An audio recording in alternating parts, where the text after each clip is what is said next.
राधे राधे मित्रों। जय श्री कृष्णा। जय माता की। मैं हूँ आपकी उपमा और आपके बीच उपस्थित हुई हूँ अक्षय तृतीया के विषय में बात करने के लिए। जैसा कि आप लोग जानते हैं 30 अप्रैल 2025 को अक्षय तृतीया आ रही है। नाम से ही पता चलता है कि जैसा कि वैशाख मास की शुक्ल पक्ष की तृतीया को हम अक्षय तृतीया के नाम से जानते हैं। इस दिन क्या हुआ, हर सत्कर्म अक्षय हो जाता है, यानी कि उसका क्षय कभी नहीं होता है, वो नष्ट नहीं होता है कभी। मित्रों, इस दिन कुछ विशेष बातें हुई थी, खास दिन है इसलिए ये।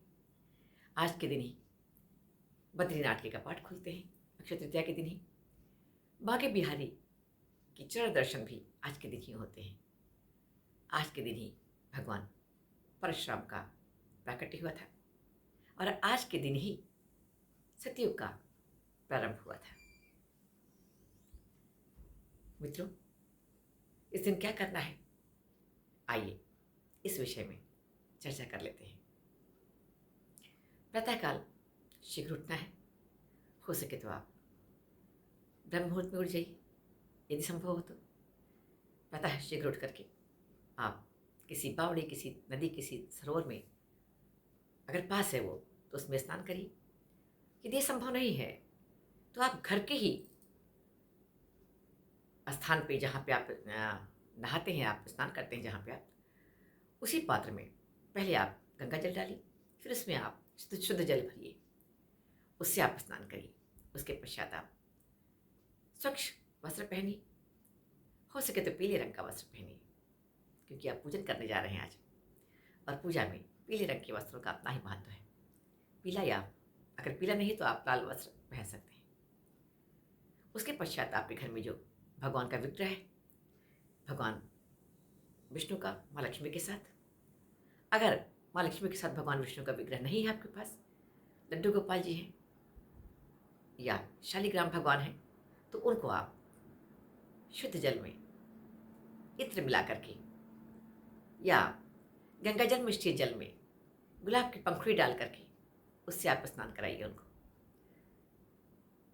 बहुत ही मुलायम वस्त्र से उनको पोछिए, सुंदर पीले रंग का उनको वस्त्र पहनाइए, पोशाक पहनाइए, सुंदर सी सुंदर श्रृंगार करिए, भगवान को चंदन लगाइए, माला पहनाइए, और जो भी आपके पास उपलब्ध हैं फल, नैवेद्य, मिष्ठान, जो भी आपके पास हैं सामर्थ्य अनुसार आप उनको भोग लगाइए। मित्रों, इस दिन दान करने का, यज्ञ करने का, हवन करने का बहुत महत्व है। दान क्या करें? दान आप एक मिट्टी का घड़ा लें, उसमें जल भरें, उसका दान कर दें। दान तो करने के लिए यहाँ तक लिखा हुआ शास्त्रों में, स्वर्ण दान करिए, लेकिन वो आज के युग में संभव नहीं है। अगर संभव है आपके लिए तो आप अवश्य करें, नहीं तो आप अन्न का दान करें, जल का दान करें, गौ माता को हरा चारा खिलाएं, गुड़ खिलाएं। जो दिन दिखुई हैं, जिनके पास खाने के लिए नहीं है, उनको आप भोजन कराएं। ब्राह्मण को बुला के उनको भोजन कराएं, आप यज्ञ करें, हवन करें। जितना सत्कर्म आप कर सकते हैं उतना आप करिए। कुछ विशेष बातें मैं आपको बताती हूँ, इस दिन करना क्या है आपको, जिससे आपके घर में बरकत बनी रहे, आपके घर में अस्थायी रूप से माँ लक्ष्मी का वास हो, आपका कामकाज अच्छा चले, आपके बच्चों की जिनकी नौकरी नहीं लग रही उनकी नौकरी लग जाए, जिनका व्यवसाय नहीं चल रहा है उनका व्यवसाय चलने लगे, घर में खुशी हो, बरकत हो। उसके लिए मैं कुछ चीज़ें बता रही हूँ, जिनको आप चाहें तो नोट कर लीजिए। इनको आपको लाना है और एक पोटली बनानी है अपने घर में। क्या लाना है मित्रों? आप सबसे पहले सुपारी लीजिए, पीली हल्दी की गांठ जो सूखी वाली आती है, हल्दी खड़ी जो हल्दी आती है वो ले लीजिए आप। पीली सरसों लीजिए, साबुत धनिया लीजिए, चावल तो सभी के घर में होते हैं, और चांदी का सिक्का अगर हो सके तो ले लीजिए। स्वर्ण खरीद सके तो बहुत अच्छी बात है, नहीं तो कोई बात नहीं है, आप चांदी का सिक्का लीजिए। चांदी का कोई चीज़ आप ले सकते हैं, चांदी की मछली, चांदी का कोई भी सामान आप ले लीजिए। जो आपके सामर्थ्य में हो आप वो ले लीजिए पूजन करने के लिए। और उसके बाद कौड़ी लीजिए आप, जिसको माँ लक्ष्मी का प्रतीक माना जाता है, माँ को अति प्रिय है। कमलगट्टा लीजिए। ये सारी चीज़ें लेकर के आप लाल रंग का वस्त्र लीजिए, माँ के सामने उस वस्त्र को रखिए, चौकोर वस्त्र हो, उसमें इन सारी चीज़ों को रख दीजिए। फिर मैं आपको गिना रही हूँ। सुपारी, पीली सरसों, हल्दे की गांठ, कौड़ी और एक सिक्का चांदी का। चांदी का सिक्का यदि आपके पास नहीं है तो आप जो सिक्के आप प्रयोग करते हैं आप वही सिक्के कोई सिक्का रख लीजिए। और 2 आप उसमें इलायची रख लीजिए, हरी रंग की इलायची रख लीजिए आप। कमलगट्टा रख लीजिए आप। और चावल थोड़े से। चावल माँ लक्ष्मी का प्रतीक माना जाता है। ये चीज़ें आप रख लीजिए उसमें।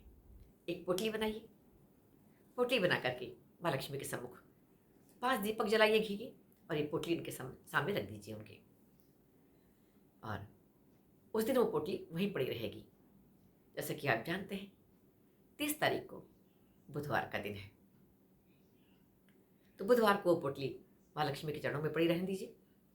प्रातःकाल जब आप उठेंगे, स्नान करेंगे, पूजन करने के लिए जाएंगे, तो वो पोटली उठाइए और वो पोटली उठा करके आप अपनी तिजोरी में, जहाँ आप अपना धन रखते हैं, अपना पैसा रखते हैं, उस जगह पे आप उस पोटली को रख दीजिए। यकीन मानिए मित्रों, आपको साल भर में इसका फर्क पता चल जाएगा। साल भर के पश्चात फिर ये पोटली आपको चेंज कर देनी है। सिक्का आप निकाल लेंगे, बाकी चीज़ें आप विसर्जन में डाल देंगे। फिर दूसरी पोटली आपकी बनेगी अगले वर्ष। तो आशा करती हूँ आपके लिए मेरा ये वीडियो लाभकारी होगा। यदि अच्छा लगे तो आप कमेंट करिए, लाइक करिए और शेयर करिए, ताकि और लोगों तक ये जानकारी पहुंच सके। इससे क्या होगा, इससे मेरा उत्साहवर्धन होगा, प्रोत्साहन मिलेगा मुझे, और मुझे लगेगा कि हाँ मैं कुछ ठीक ठाक कर रही हूँ। तो मित्रों, अक्षय तृतीया की आप सभी लोगों को मेरी तरफ से हार्दिक मंगल कामना, अग्रिम रूप से हार्दिक शुभकामना। माँ लक्ष्मी आप सब लोगों के भंडार भरे रहें, सबको स्वस्थ रखें, प्रसन्न रखें, ऐसी मेरी मंगल कामना है। राधे राधे। जय श्री कृष्ण मित्रों, जय माता की।